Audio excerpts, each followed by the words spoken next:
Halo, selamat jumpa lagi. Di video kali ini kita akan membahas mengenai respon terhadap resiko yang ada. Jadi, video kali ini merupakan kelanjutan dari pembahasan video sebelumnya mengenai manajemen resiko informasi. Nah, bagi yang belum melihat manajemen resiko informasi seperti apa, bisa cek ya video sebelumnya ya, link ada di deskripsi ya. Di Kalau dalam video sebelumnya kita sudah membahas mengenai bagaimana sih resiko yang dihadapi sebuah perusahaan, misalkan restoran ya. Misalkan perusahaan tersebut mengelola laporan keuangan menggunakan Windows bajakan. Bagaimana cara menilai skornya? Nah, kemarin kita belajar asumsinya, probabilitasnya kita nilai 2. Impactnya karena hanya dalam tanda kutip restoran, maka impactnya tapi tidak terlalu besar. Nah, beda dengan apabila perusahaan bergerak di sektor perbankan. Nah, itu kalau ada pakai Windows bajakan, impactnya bisa tinggi sekali. Nah, dampaknya bisa ke reputasi, citra, brand perusahaan. Nah, impactnya besar. Maka singkat kata, skor penilaian karena resiko dihitung dari kemungkinan dikalikan dampak atau probabilitas dikalikan impact. Maka hasilnya adalah 2 dikalikan 1 ya, sehingga dapat nilai 2. Nah, resikonya 2. Dalam kuadran manajemen resiko, nah, letaknya di mana sih? Dalam studi kasus ini letaknya di sini ya. Nah, dengan nilai 2. Masih masuk kategori low. Nah, barengan kita sampai di sini nih. Ya, penilaian resiko dapatnya nilai low. Nah, kemudian apa yang kita lakukan jika sudah mengetahui nilainya low 2? Nah, inilah yang akan kita bahas kali ini. Ya, respon terhadap penilaian seperti ini ya, ada beberapa kategori ya. Kategori respon terhadap resiko yang ada beberapa. Nah, yang pertama mencegah, menerima, yang kedua, yang ketiga memperingan, keempat memindahkan, yang kelima menyisakan. Wah, semua nih. Nah, jadi kategori terhadap respon ini dalam sebuah perusahaan, terutama perusahaan yang menggunakan teknologi informasi sebagai infrastrukturnya, setidaknya harus memikirkan hal seperti ini. Yuk kita masuk kategori yang pertama, yaitu mencegah. Di mencegah ini apa sih yang dilakukan ya? Di kategori mencegah ini yang dilakukan perusahaan adalah menghilangkan resiko bersamaan dengan sumbernya juga. Ya, resiko dan sumbernya dihilangkan juga. Contohnya apa? Contohnya, gampangannya gini. Karena tingginya angka kecelakaan kendaraan bermotor, nah, maka yang dilakukan apa? Yang dilakukan tidak ekstrimnya ya, ekstrimnya tidak memperbolehkan kendaraan bermotor dijual. Itu yang ekstrim ya, mencegah.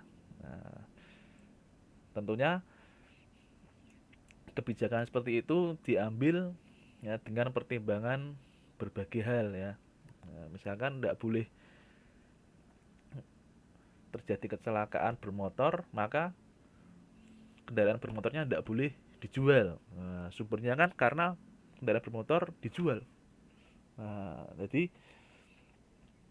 masalah dihilangkan dengan sumbernya. Nah, kira-kira gitu. Kalau dalam perusahaan, sebuah perusahaan apa contohnya? Contohnya ini, misalkan sebuah perusahaan mempunyai server. Nah, servernya letaknya di lokal area perusahaan ya, di gedung perusahaan. Nah, kemudian perusahaan mengeluarkan kebijakan tidak memperbolehkan akses server dari luar. Ya, jadi akses server yang dalam perusahaan, di gedung perusahaan atau server lokal tidak boleh diakses dari luar. Nah, kenapa sih kok tidak memperbolehkan akses server dari luar? Padahal kalau boleh, ya, kalau boleh server diakses dari luar maka mempermudah akses. Ya, tetapi permasalahannya mempermudah akses itu mempermudahnya tidak hanya oleh internal perusahaan saja atau karyawan, tapi hacker juga mempunyai peluang untuk mengakses. Nah, dah daripada memperbolehkan akses dari luar, resikonya juga bisa diakses oleh hacker, maka langsung potong sumbernya. Sumbernya apa? Tidak boleh akses dari luar. Wah, ya. Jadi karyawan tidak bisa mengakses dan juga tentunya hacker juga tidak bisa mengakses. Atau yang mau lebih ekstrim lagi, di server tidak diberi akses internet. Lebih ekstrim lagi. Itu respon terhadap resiko yang pertama, yaitu mencegah.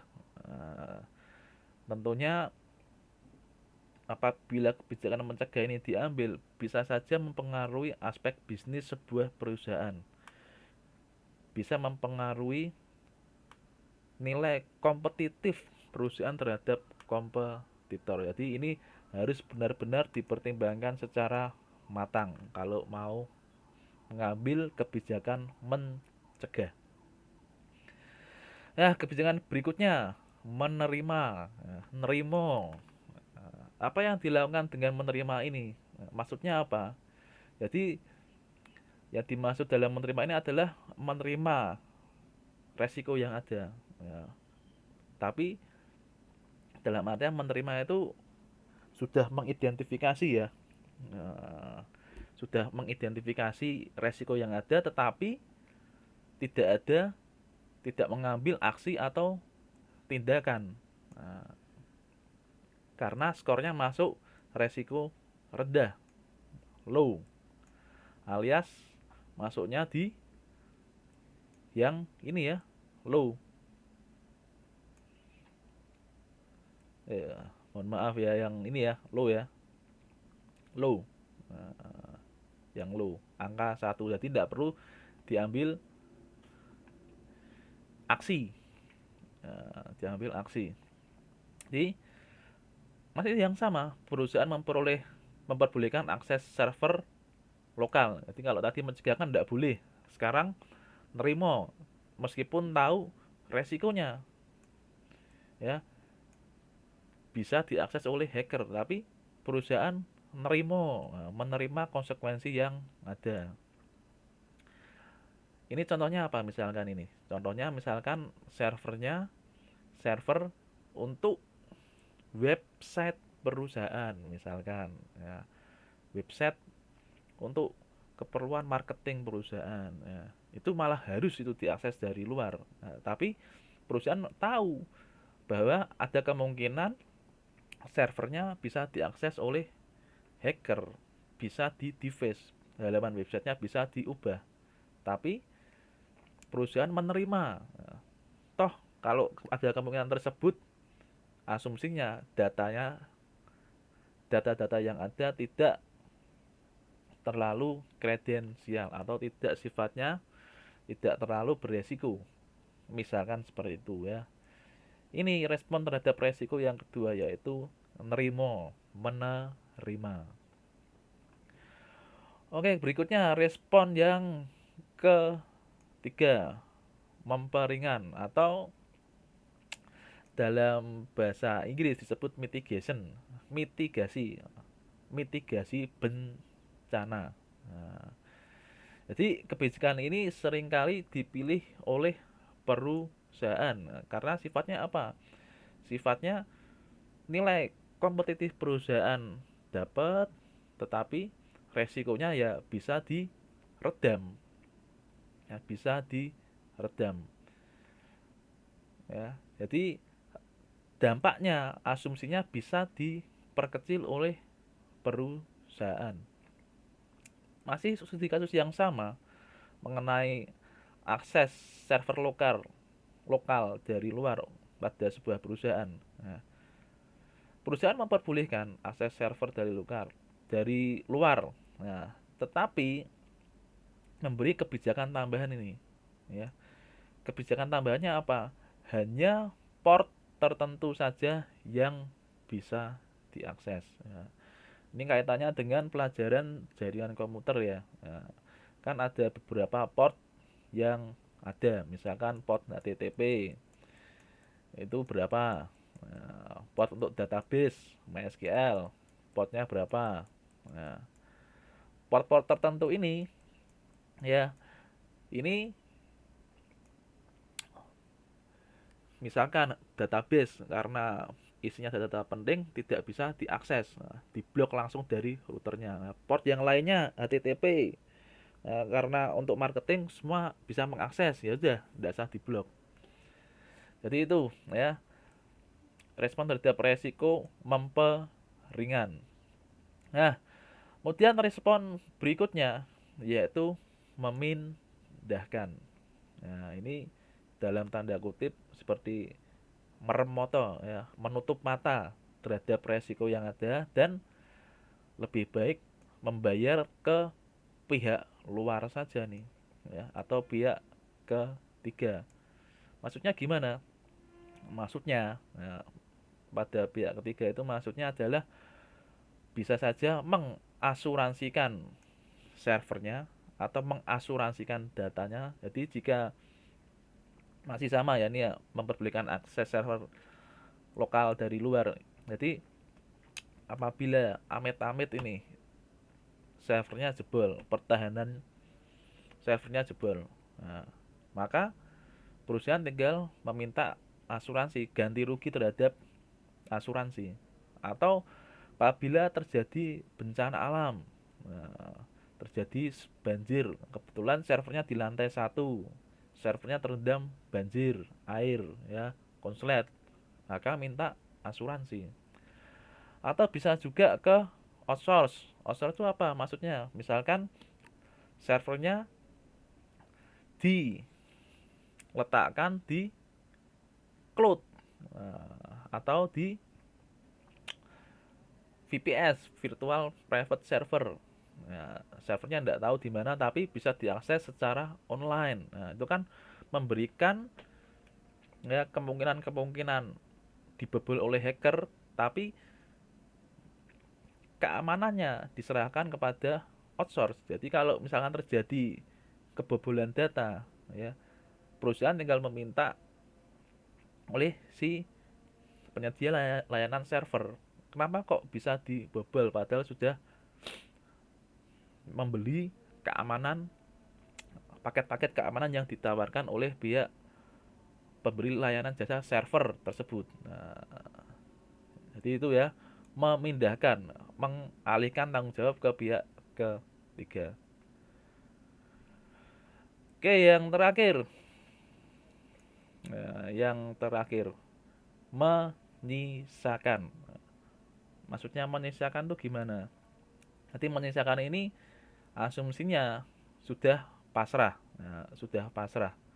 Nah, sudah pasrah ya. Jadi di level memperingan sudah dilakukan kebijakan. Misalkan port tertentu sudah diblok, sudah diblokir, atau port tertentu saja yang bisa diakses. Atau kebijakan yang memindahkan ini sudah dilakukan, sudah beberapa port saja yang diperbolehkan diakses dan memberikan tanggung jawab pada pihak ketiga, asuransi atau outsource, tetapi masih bisa kebobolan. Nah, bencana yang ada masih bisa terjadi. Nah, data masih bisa dibobol oleh hacker dan parahnya sampai mengalami kelumpuhan. Nah, lalu apa yang dilakukan di level ini menyisakan ini? Ya, jadi perusahaan berpikir harus menyediakan server backup. Nah, kan tentunya tidak mau kan perusahaan mengalami kelumpuhan server, impactnya kan pada operasional perusahaan. Kalau operasional perusahaan berhenti, ya, keuntungan juga berhenti. Keuntungan berhenti, hasil keuntungan berhenti, efeknya ke apa? Pendapatan perusahaan juga stuck. Nah, supaya tidak seperti itu, ya memang mengalami kelumpuhan hanya sementara, tapi perusahaan menyiapkan backup server. Oh, kalau server utama down, masih ada server yang satunya backupnya. Nah, memang kebijakan ini sedikit efeknya ke biayanya sedikit lebih mahal, bukan sedikit ya, lebih mahal. Karena apa? Menyediakan server backup ya. Server backup itu kan server kan tidak murah. Nah, dan apalagi membeli server yang tidak murah untuk dianggurkan. Nah, dijalankan ketika server yang utama down. Nah, hanya untuk backup saja. Kan investasi yang lumayan besar tapi kok tidak digunakan secara maksimal. Digunakan hanya backup saja. Itulah yang terjadi di level ya, menyisakan. Nah, jadi kebijakan apa yang diambil oleh perusahaan yang cocok? Nah, jadi bisa dipilih sesuai budget perusahaan, sesuai anggaran, nah, sesuai keadaan kondisi yang ada. Ya. Oke, gitulah video kali ini mengenai respon terhadap resiko yang merupakan bagian dari manajemen resiko. Ya. Kurang lebihnya mohon maaf jika ada yang mau didiskusikan atau ditanyakan, bisa tulis saja di komentar. Oke, sekian video kali ini. Saya akhiri, selamat berjumpa kembali di video yang akan datang dan jangan lupa untuk happy coding.